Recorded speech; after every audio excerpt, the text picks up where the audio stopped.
আফগানিস্তানে তালেবানের শীর্ষ নেতৃত্বে সত্যিই কি মতবিরোধ শুরু হয়েছে? এই প্রশ্নটি দীর্ঘদিন ধরে গুজব হিসেবেই ঘুরপাক খাচ্ছিল। কিন্তু বিবিসির হাতে আসা একটি ফাঁস হওয়া অডিও বার্তা এবং ১ বছরব্যাপী গোপন অনুসন্ধান সেই গুজবকে বাস্তবতার কাছাকাছি নিয়ে এসেছে।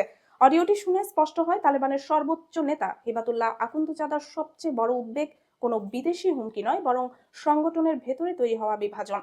তিনি নিজেই সতর্ক করে বলেছেন, ইসলামী আমিরাতের অভ্যন্তরে মানুষ একে অপরের বিরুদ্ধে অবস্থান নিচ্ছে এবং এই অবস্থা চলতে থাকলে একসময় সবাই ডুবে যাবে। ২০২৫ সালের জানুয়ারিতে কান্দাহারের একটি মাদ্রাসায় দেওয়া এই বক্তব্য ফাঁস হওয়ার পর তালেবানের শীর্ষ পর্যায়ে মতবিরোধের আলোচনা নতুন গতি পায়। যদিও তালেবান নেতৃত্ব প্রকাশ্যে বরাবরই এমন বিভাজনের কথা অস্বীকার করে এসেছে, বিবিসির অনুসন্ধান বলছে ভিন্ন কথা। ১ বছর ধরে চালানো এই অনুসন্ধানে তালেবানের বর্তমান ও সাবেক সদস্য, স্থানীয় সূত্র, বিশেষজ্ঞ ও সাবেক কূটনীতিক সহ শতাধিক ব্যক্তির সঙ্গে কথা বলা হয়েছে। নিরাপত্তার কারণে কারো নাম প্রকাশ করা হয়নি, তবে তাদের বক্তব্যে একটি অভিন্ন চিত্র উঠে এসেছে। তালেবানের ভেতরে এখন দুটি ভিন্ন দৃষ্টিভঙ্গি স্পষ্টভাবে মুখোমুখি অবস্থানে রয়েছে। এই বিভাজনকে অনেকেই কান্দাহার শিবির বনাম কাবুল শিবির বলে উল্লেখ করেছেন। কান্দাহার ভিত্তিক অংশটি পুরোপুরি আখুন্দজাদার অনুগত। তাদের লক্ষ্য আফগানিস্তানকে একটি কঠোর, বিচ্ছিন্ন এবং কঠোর ধর্মীয় অনুশাসনের ইসলামী আমিরাতে রূপান্তর করা, যেখানে আধুনিক বিশ্বের সঙ্গে যোগাযোগ থাকবে সীমিত এবং ধর্মীয় আলেমদের নিয়ন্ত্রণ থাকবে সমাজের প্রতিটি স্তরে। নারীদের শিক্ষা ও কর্মসংস্থানের উপর কঠোর নিষেধাজ্ঞাকেও তারা এই ব্যবস্থার অংশ হিসেবে দেখে। অন্যদিকে কাবুলে অবস্থানরত প্রভাবশালী তালেবান নেতারাও ভিন্ন পথে হাঁটতে চান। তারা ইসলামী কাঠামোর মধ্যে এমন একটি রাষ্ট্র গড়ার পক্ষে যা বাইরের বিশ্বের সঙ্গে যোগাযোগ রাখবে, অর্থনীতি সচল করবে এবং দীর্ঘমেয়াদে টিকে থাকার মতো বাস্তব ভিত্তিক সিদ্ধান্ত নেবে।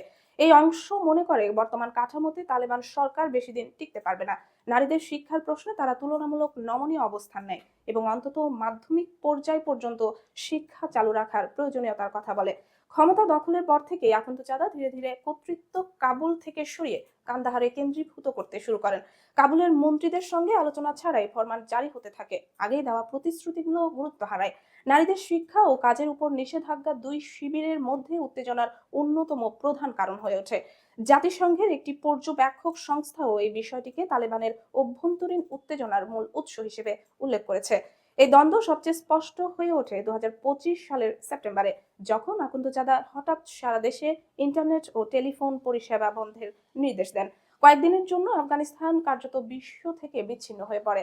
তবে নজিরবিহীনভাবে কাবুল শিবিরের প্রভাবশালী নেতারা একত্র হয়ে প্রধানমন্ত্রীকে রাজি করান এই আদেশ বাতিল করতে।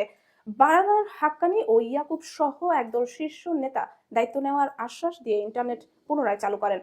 তালেবানের ভেতরের সূত্রগুলো বলছে এটি বিদ্রোহের কাছাকাছি একটি ঘটনা ছিল।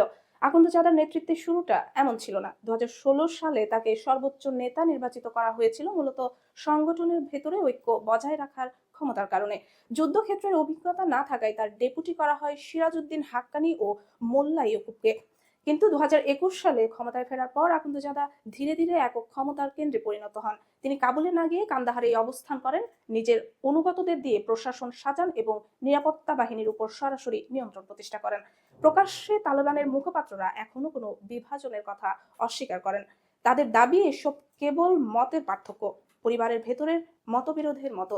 তবে বাস্তবতায় হাক্কানির বক্তব্য, ইন্টারনেট ইস্যু এবং ফাঁস হওয়া অডিও বার্তা দেখাচ্ছে তালেবানের শীর্ষ পর্যায়ে মতবিরোধ আর নিছক গুজব নয়, বরং মতাদর্শগত সংঘাতে রূপ নিচ্ছে। বিশ্লেষকদের মতে তালেবানের ভেতরে আনুগত্যের সংস্কৃতি এতটাই শক্ত যে প্রকাশ্য বিদ্রোহ এখনো অকল্পনীয়। তবু প্রশ্ন থেকেই যায়, ২০২৬ সাল কি সেই সময় যখন এই চাপা দ্বন্দ্ব আফগানিস্তানের রাজনৈতিক ভবিষ্যৎকে নতুন পথে ঠেলে দেবে?